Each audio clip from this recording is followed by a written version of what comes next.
क्योंकि मैंने इब्तदाई में बलूचिस्तान का हवाला दिया है, कुछ चीज़ें ऐसी हैं कि जिनसे नज़रें चुराने की अगर हम कोशिश करते भी रहें तो फ़र्क नहीं पड़ेगा। बलूचिस्तान में एक प्रॉब्लम है, हम उसको आइडेंटिफाई करते हैं, हमें उसे एक्सेप्ट करना चाहिए। उमर अयूब साहब ने ऐसी अनोखी बात कह दी कि जिसके ऊपर चीफ मिनिस्टर साहब इतने भड़के बैठे हैं, वो कहते हैं जिनको तो अरेस्ट ही करके ले जाएं, इन्होंने मुल्क दुश्मनी कर दी है। इससे ज़्यादा सख्त बात मौलाना फजल रहमान कह चुके हैं कि अक़वाम मुत्तहिदा भी एक्सेप्ट कर लेगा अगर उन लोगों ने कहा कि हमें अलहदा होना है पाकिस्तान से। बिस्मिल्लाहिर्रहमानिर्रहीम। देखिए, आपने बलूचिस्तान की बात की तो ये कोई आज से नहीं, ये काफ़ी अरसे से एक चीज़ चली आ रही है और वहाँ दहशत गर्दी भी बहुत ज़्यादा हो जाती है। और पिछली दफ़ा तो ये हुआ कि वो बसें से लोगों को उतारा और कोई शनाख्ती कार्ड देखे और क्या कुछ हुआ। तो ये चीज़ें जो है ये ख़त्म होनी चाहिए, लेकिन इसके लिए हम सियासी जमातों को अपनी फोर्सेस के साथ खड़ा होना पड़ेगा।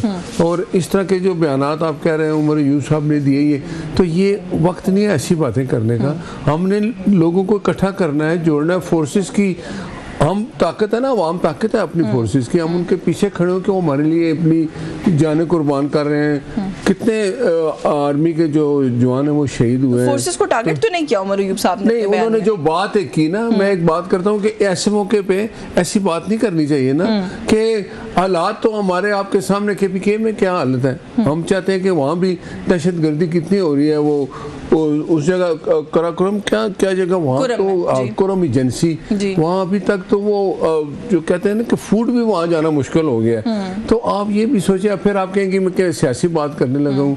KPK में 15 साल से PTI की हुकूमत है। मुझे आप बताएं अब भी उसका वज़ीर आला क्या करता है? कभी वैसे पता है वो क्या कहते हैं? वो कहते हैं बॉर्डर एडजेसेंट एरियाज जो हैं वो इंटीरियर मिनिस्ट्री या विफाक के नीचे आते हैं। ठीक है, आप जिम्मेदार हैं। अब यही बात है ना कि वो आप पर डालते हैं, वो आप उन पर डालते हैं। वो वज़ीर आला ना KPK का, उसका ये काम था ना अपने अवाम के तहफ़्फ़ुज़ के लिए इक़दाम करे, कुछ नज़र आए, अपनी फोर्सेस के साथ खड़ा हो। वो करता क्या है आप खुद देखें। मैं क्या स्टोरी सुनाऊँ? वो सुबह उठता है तब मैं जा रहा हूँ इमरान खान को रिहा करने, सुबह जा रहा हूँ। ये तो ये एक सीरियस चीज़ है। मैं कहता हूँ इमरान खान को भी चाहिए कि वो कभी अपने वज़ीर को बुला के कहे, ये भी पूछे भाई तुम KPK में ये जो इतना दहशत गर्दी है इसके लिए कुछ इक़दाम करो, कुछ हिदायत दे, वो अपनी फोर्सेस के साथ खड़ा होकर देखें। हाल हमेशा होता है 200-250 मुकदमात है सर इमरान खान साहब पे, वो ने भुगते या हिदायत दें। नहीं तो फिर ना हमले कराए ना GHQ पे हमला कराए ना कोर कमांडर के फैसला करवाई दें सर। दोबारा जो है वो 9 मई आने वाला है दोबारा से सर, फैसले नहीं हो रहे, दूसरा साल पूरा हो जाएगा। तो एक काम नहीं करते को माफी मांग ले कौम से कि भाई जो हुआ है देखे ना। अब माफी मांगेंगे तो मिल जाएगी? नहीं, जितने लोग पकड़े गए जिनको सह हुए उनका ताल्लुक किस जमात से आप बता दें मुझे। मनपसंद लोग कैसे निकल जाते हैं बीच में से? ये सवाल तो हम हमेशा करते हैं कि प्रेस कॉन्फ्रेंस वाले चले गए, अब सुना चौधरी परवेज इलाही साहब और कुरैशी साहब का भी नाम गायब हो गया है। ये आप बता रहे हैं 9 मई के मुकदमात सर, ऐसी अगर ऐसी बात है तो ये तो इमरान खान को सोचना चाहिए ना कि उसको ये सोचना चाहिए कि कौम से अगर वो माफ़ी मांग ले, पहले दिन से कर लेता। वो यास्मीन रास्ता ही कह देती है, अभी भी कह दे कहीं कि हमसे गलती होगी। गलती कौम से लीडरान से होती है, माफ़ी मांग लेते हैं। असेंबली में खड़ा होकर अपोजिशन जो उनके लीडरान है वो कह दें कि इमरान खान का मैसेज है। मानते ही नहीं है ना सर, आप मुझे वो ये मानते ही नहीं कि हमने ये किया है, तो फिर तो ये देखे ना वो आंखें बंद, फिर तो हम भी उनको देखें कबूतर है ना वो आंखें बंद करता है तो जो बिल्ली आती है उसकी गर्दन ले जाती है। अब वो कहते जी मैंने देखा नहीं। मुझे बताएं कितने लोग हैं जो मैं आपको प्रूफ, मैं कहता हूँ जी इस शहर के आप किसी रेडी वाले से पूछे ना कि 9 मई को क्या हुआ, किस जमात ने किया, तो वो आपको बता देगा।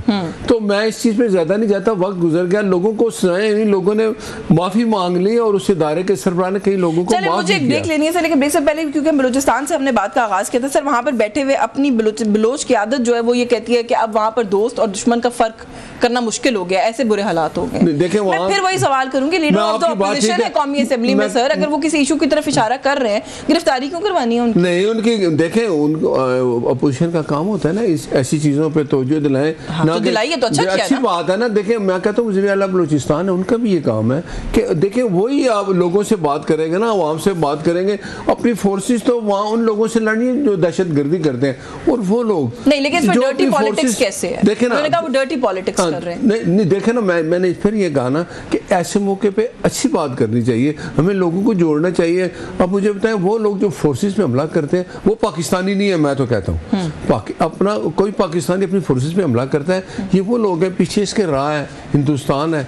और ज़ाहिर है कुछ अपने लोग मिलते हैं तो इस तरह की बातें होती हैं। ब्रेक से वापस आके इस पर मजीद बात करते हैं, क्योंकि कभी ये वाली डिबेट्स होती नहीं है कि ये इश्यूज यहाँ तक पहुंचे क्यों हैं, बट इसे बात करेंगे इस ब्रेक के बाद। व्यूअर्स हमारे साथ रहिए।